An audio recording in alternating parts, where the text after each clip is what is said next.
Good morning dear students. हम हमारा fifth play the sleepwalker पढ़ रहे थे।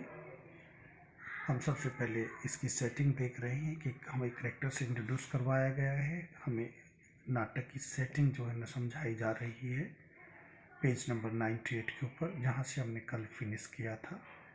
उसके बाद जो है जहाँ छोड़ा था उसके बाद से हम आगे पढ़ते हैं। तो ये बहुत सारे इंडियन गेस्ट वगैरह वहाँ पर मास्क पहने हुए हैं।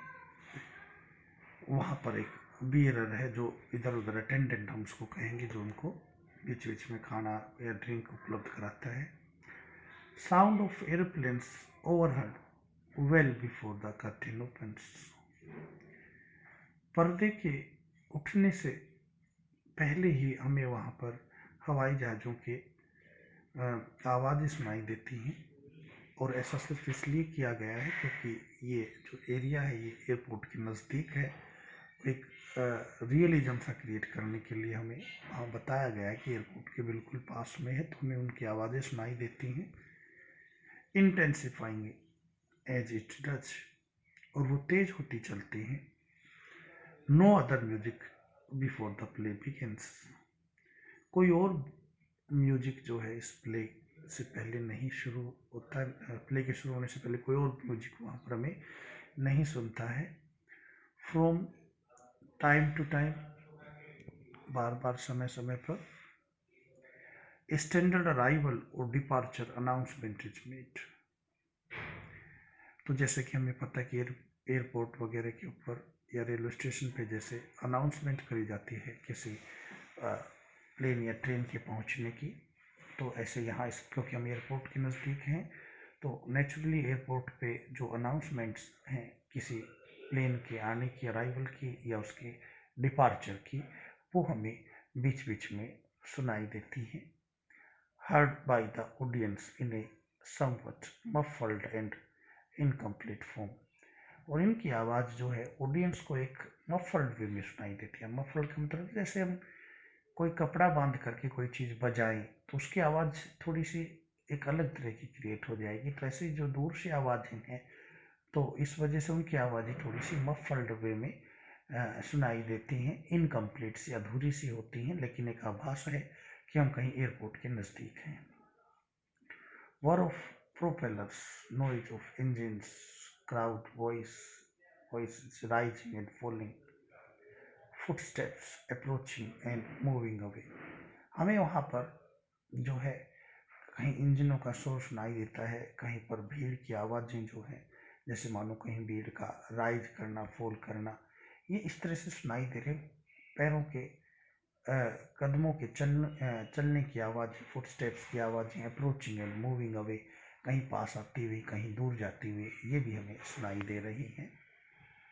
Hooting of automobile horns, automobile के जो हॉर्न्स हैं उनकी जो हूटर की आवाज़ है, जो उनके जैसे हम हॉर्न वगैरह होते हैं उनकी आवाज़ें। रकस साउटिंग ऑफ पोर्टर्स, ये जो कुली लोग हैं इनकी आवाज़ें चिल्ला रहे होते हैं। The occasional barking of a dog, बीच बीच में कहीं पर बीच बीच में किसी कुत्ते के भौंकने की आवाज़ भी। Twice clearly the moving of a cow, दो बार बीच में बड़ी स्पष्ट आवाज़ में हमें एक बिल्ली के मूविंग की आवाज़, उसके बिल्ली की जो आवाज़ होती है उसको मूविंग बोलते हैं, उसकी हमें सुनाई देती है। तो इस तरह से अब हमें प्रिपेयर कर दिया गया है कि इस नाटक के अंदर हम एक एयरपोर्ट के पास का सीन है, और किस तरह से, क्योंकि ये पूरा का पूरा नाटक एक फार्स है, एक फार्सिकल कॉमेडी है, तो हम थोड़ा सा हमें हंसने के लिए तैयार कर दिया गया है।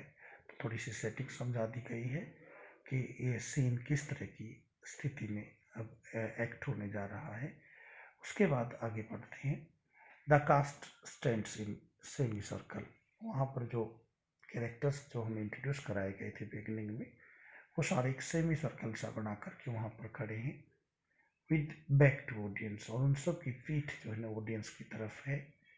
Their mask can not be seen in the darkness, हालांकि हमें बताया गया था कि उन्होंने मास्क पहने हुए हैं, लेकिन क्योंकि उनकी पीठ है ऑडियंस की तरफ तो वो हमें कहीं पर भी अंधेरे में उनके मास्क नज़र नहीं आ रहे। सबसे पहले mister Raman give us this dear daily American, कहता है हम इस दिन को हमारे अमेरिकन दिन की तरह से लेते हैं। रेस्ट ऑफ द कास्ट, बाकी सारे लोग भी बोलते हैं give us this dear daily American, इसको भी हमारे डेली अमेरिकन दिन की तरह से। प्रोफेसर सा कहता है आर अमेरिकन टाउन प्लानर, हमारे अमेरिकन जो टाउन प्लानर हैं। Mister Raman are American traffic control expert, हमारे जो अमेरिकन ट्रैफिक कंट्रोल एक्सपर्ट हैं उनके लिए।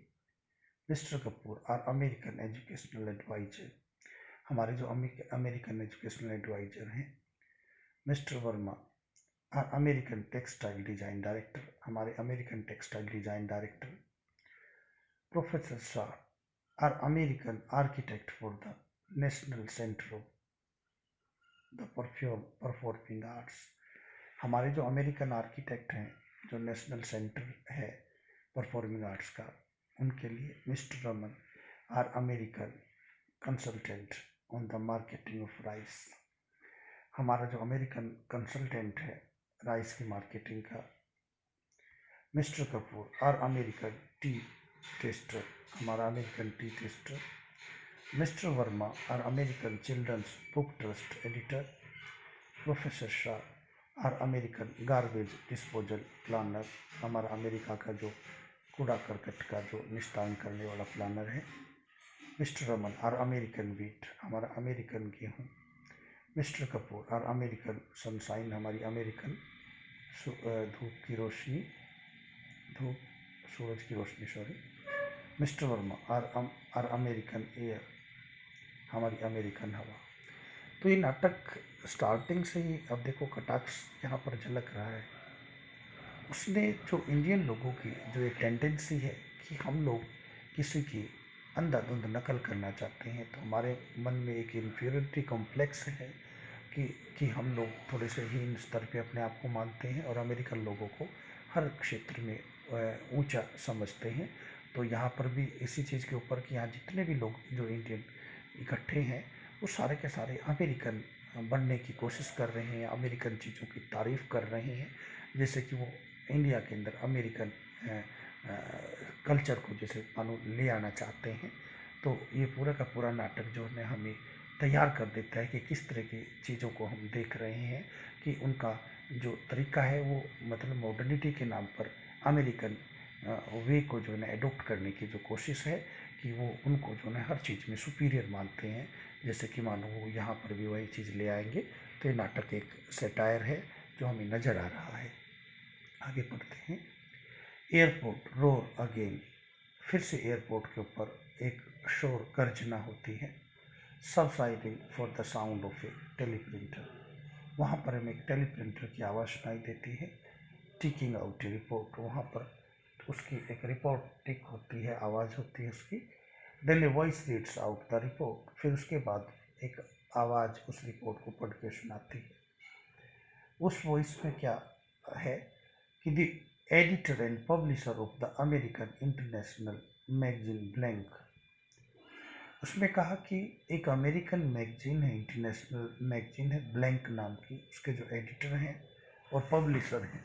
अब यहाँ पर देखो फिर से एक कटाक्ष है कि उस मैगजीन का नाम भी ब्लैंक, समझते हैं यहाँ पर कि किस तरह से मतलब जो है वो इन तरीकों का कि भी वो जो मैगजीन है वो ब्लैंक है, इसका मतलब वो लोग जो है पता नहीं इतने पारंगत हैं कि नहीं। तो mister Edward Morris is expected to arrive in Bombay shortly for a 3-week tour of India, कि मिस्टर एडवर्ड मॉरिस जो अभी उसकी जो है पहुंचने की उम्मीद है कि वो अपने 3 सप्ताह के भारत के दौरे पर जल्दी ही पहुंचने वाला है। ये टेलीप्रिंटर से वहाँ मैसेज आता है। The purpose of his visit is to promote his magazine in India, उसकी विजिट का जो पर्पज है वो क्या है, भारत में अपनी मैगजीन के को प्रमोट करना। And to meet Indian writers and journalist, और वो भारतीय जो लेखक हैं जो पत्रकार हैं उनसे मिलने का जो है उसका मकसद बताया गया है। उसके बाद हम आगे देखते हैं। Mister Morris will be accompanied by his wife. हमें बताया गया कि मिस्टर मॉरिस जो है अपनी पत्नी के साथ यहाँ आएंगे। Mister Morris appears at the top of the ramp. तो पहली अनाउंसमेंट होती है, उसके बाद मिस्टर मॉरिस जो है अपनी पत्नी के साथ शायद अपीयर्स, वो रैंप के ऊपर उनके टॉप पे पहुंच जाते हैं। With his wife behind him, उनकी पत्नी उसके पीछे है। They are both in mask, वो दोनों भी मास्क पहने हुए हैं। मिस्टर मॉरिस कहता है, hi folks call me Ed. कहता है, फोक्स साथियों, मुझे आप एड कह करके बुला सकते हो। Missus Morris, hurry up darling, I am just time to see India. कहता है कि डार्लिंग जल्दी करो, मैं भारत को देखने के लिए मर रही हूँ, यानी मेरी बहुत उत्सुक हूँ मैं। यहाँ पे they run briskly down the ramp, वो तेजी से उस रैंप को से उतरते हैं। And are greeted by mister and missus West, और वहाँ पर मिस्टर और मिसेज वेस्ट जो है उनको ग्रीट करते हैं, उनका अभिवादन करते हैं। देयर वॉइसेज आर हर्ड, उनकी आवाज़ें सुनाई देती हैं। बट नॉट देयर वर्ड्स, उनके शब्द सुनाई नहीं देते। Lights come on the drawing room में लाइट्स जलती हैं। अब